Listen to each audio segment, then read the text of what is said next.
So guys, today me and Pickle Frog, That's me. We're gonna do a reaction video. yeah, to 5 terrifying sea creatures you've never heard of. So maybe we'll pee our pants or something, but Yeah, so just hopefully we don't. yeah. Let's just start. Thousands of legends from around the world say the same thing. Monsters live in the depths of the ocean. From ancient Japanese myths to modern online forums, the fear of sea creatures never fades. Today, you'll discover 5 of the most mysterious and terrifying among them. Big mouth. In the depths of the Pacific Ocean, where storms strike without warning and the sea turns ink black, Japanese sailors have whispered a name for centuries: Umibozu. His appearance means doom, and no one knows why he only rises when the waters are perfectly still, just before the waves begin to surge. Wait, sorry for doing this. So much calling Pickle Frog. Umibozu is a giant sea creature from Japanese folklore. Descriptions say he resembles a smooth, black monk's head emerging from the ocean, towering dozens of feet high. Sometimes massive arms appear, gray as ash, with fingers the length of a ship's mast. Estimates vary, but some tales claim he loomed over entire ships, up to 100 feet tall. Dang. The name Sorry for pausing. 100 feet? Dang. Umibozu combines umi, iPhone 17 Pro. What? iPhone 17 Pro. sea, and bozu, Buddhist monk. According to legend, he is linked to the spirits of drowned monks whose lives ended unjustly. Stories say he strikes down ships with a single blow and drags the crew into the deep. What's intriguing is that dozens of similar reports come from islands across Japan. In 1834, a Japanese trading ship vanished after its captain reportedly said, "The sea is too quiet." Locals believed it fell victim to Umibozu. Even into the 20th century, fishermen still speak of a black head rising from the ocean surface.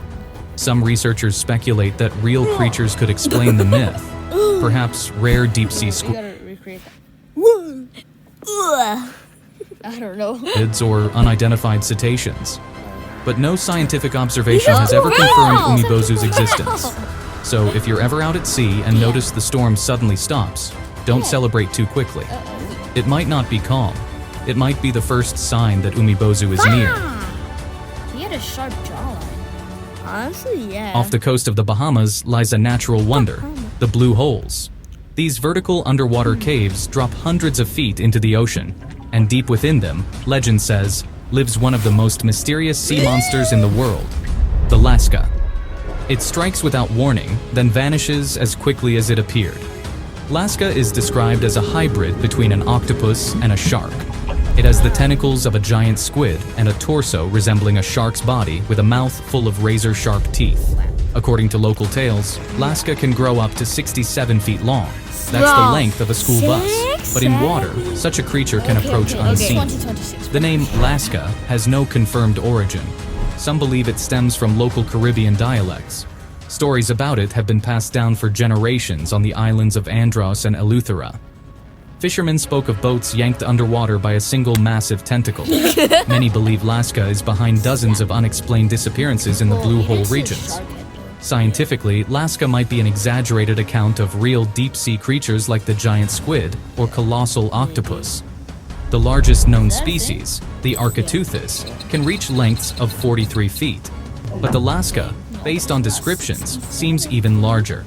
What's fascinating is that blue holes are less explored than the surface of the moon. Some descend more than 650 feet and contain sealed-off ecosystems. That makes it possible for large, unknown life forms to remain hidden.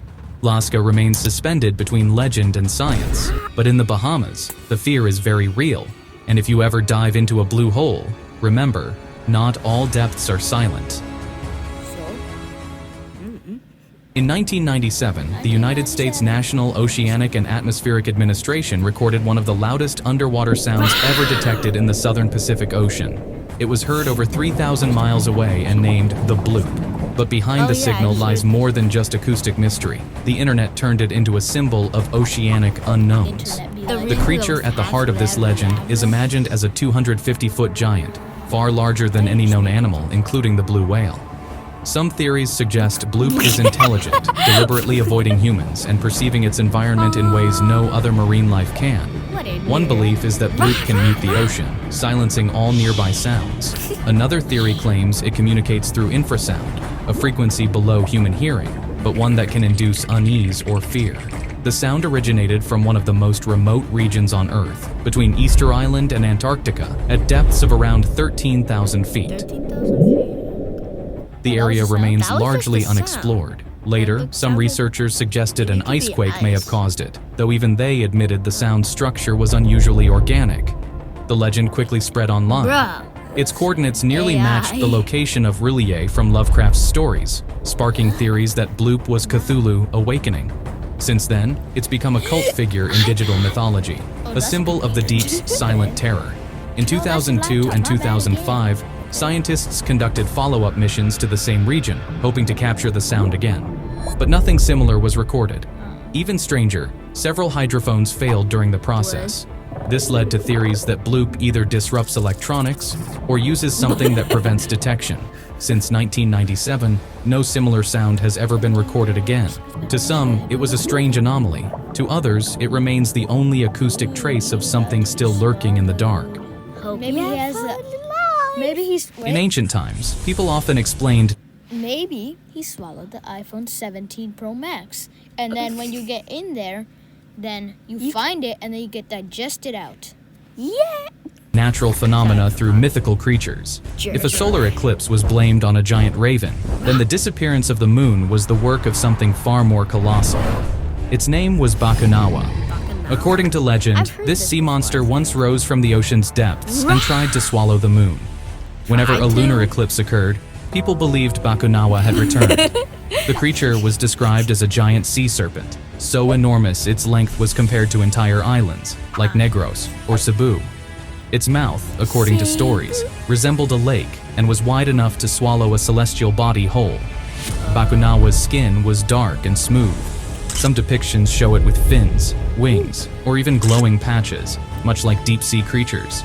Interestingly, the moon-eating myth wasn't just meant to explain rare celestial events, it also warned of disasters. People believed that each time Bakunawa rose, it disrupted the balance of the ocean. In response, entire villages would rush to the shores, banging drums, striking metal, and lighting fires. The myth wasn't just meant to explain rare celestial events, it also warned of disasters. People believed that each time Bakunawa rose, it disrupted the balance of the ocean. In response, What is that? Like, the guy on the left, the very left, is he holding like a really tall ice cream cone? No, that's a torch. entire villages would rush to the That's a shores, torch. It banging looks like ice drums, cream. striking metal, and lighting fires to scare the creature away and bring the moon back. The ice cream is on Over fire. time, Bakunawa became more than just a symbol of eclipses. She embodied the fear of what lies hidden in the water, beyond human control. Some tales claimed that her rise caused a momentary shift in ocean temperature, and coastal animals would act strangely. People began associating her appearance with droughts, floods, and vanishing fish. Even today, local fishermen sometimes recall old stories where the sea suddenly fell silent before a storm, and took it as a sign that Bakunawa had awakened. From a scientific perspective, this myth is a classic example of how humans used storytelling to understand nature's cycles. Yet Bakunawa remains a lasting symbol of the sea's vast and unknowable power. It still appears in games, books, and animation, What is that? a reminder of how little we truly understand about the ocean and the stars. Oh, that is true. We don't understand that much. Is it just We now turn to the final creature, considered by many to be the most terrifying sea monster of all, El Gran Maha. It's described as a massive predator. I've had a nightmare about this one. It's actually so scary. I would not want to be next to this guy. Yeah. I mean, imagine you're in a classroom or something. Yeah. You're learning about multiplication, whatever. Algebra, I don't know. But and then he just like, hi, I'm the new student. I'm sitting next to you. Starts eating the class. No, that is... I am actually scared of this one. I never go that deep into the sea because of this guy. Up to 2,215 feet long, nearly Okay, twice the size of Bloop, and Okay. dozens of times longer than a blue Okay. whale. Its body Okay, resembles a whale. serpent Honestly, or it could be deep-sea eel, but possible. far more powerful. I think it Its was. eyes are small, pale, and dull, as if adapted to absolute darkness. The Probably earliest is. documented account dates back to 1563, when a Spanish sailor named Diego Alejandro described a beast with a mouth the size of a lifeboat and a body that disappeared into the fog, so long he couldn't see the end of it. He claimed the creature's eyes glowed in the dark, watching silently from the depths. The original records were mostly lost to fire, but surviving fragments inspired centuries of chilling tales. Descriptions of El Gran Maja portray it as a hybrid between a sea serpent and a prehistoric predator, with a massive jaw full of long teeth and rough skin. Yeah, that's the Its part 6 I'm eyes are scared said to be arranged in 2 Yeah. horizontal rows across its forehead, Honestly, possibly an adaptation to Okay, the yeah, pitch-black that's pressure AI, zones of that's the AI. ocean. It makes no sound, Alright, gliding it's animated. silently through the dark like a moving shadow. Since the 2010s, El Gran Maja has been widely discussed across English-speaking corners of the internet, first on cryptozoology forums, Reddit. then on YouTube and wiki-based fan communities. On the fandom platform, it even has its own dedicated page, complete with fictional descriptions, pseudo-historical records, and illustrations. Thanks to these online spaces, El Gran Maja has become part of digital folklore, alongside other imaginary giants of the deep. What? Even knowing El Gran Maja is a creation of internet myth, mutants. its image still sends a chill down the spine. Not because it's real, but because of what it represents. The scale, silence, and unknowability of the ocean. It always That's the appears power of behind stories the like this. Yeah. They remind us how little we below truly such a understand sea. about what lurks below.